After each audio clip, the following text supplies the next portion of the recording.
भैया में चापा जानी छोड़ा राजा जी, फगुआ में से जिया ना कोड़ा राजा जी।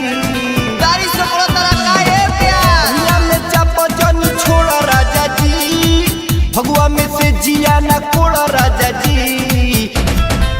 कि हमर तोपल जवनिया उखाड़ देबका, कि नए चोली फाड़ देबका, होली में चोली फाड़ देबका, कि नए चोली फाड़ देबका, होली में चोली फाड़ देबका।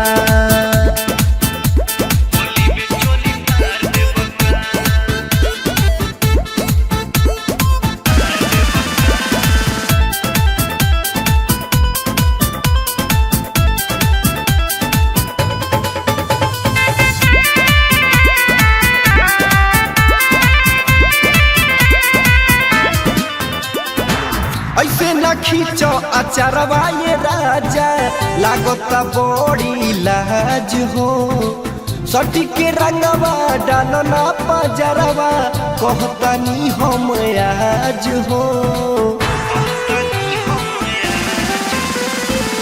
ऐसे न खींचो अचारवा ये राजा, लागता बड़ी लाज हो।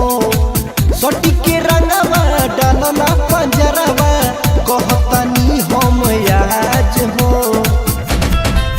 कि अपना बहिया में होली के प्यारे देबका, कि नए चोली फाड़ देबका, कि नए चोली फाड़ देबका, कि नए चोली फाड़ देबका, कि नए चोली फाड़ देबका।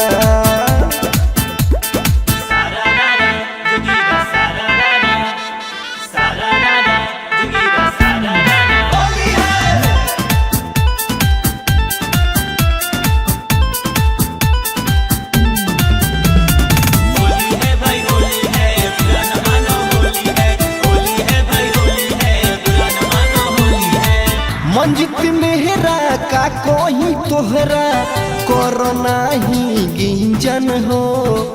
विपुल पंचम कहतानी हम पूरा न करो मिशन हो। ए हो मंजित मेहरा का कोई तोहरा कोरोना ही गिंजन हो। विपुल पंचम कहतानी हम पूरा न करो मिशन हो।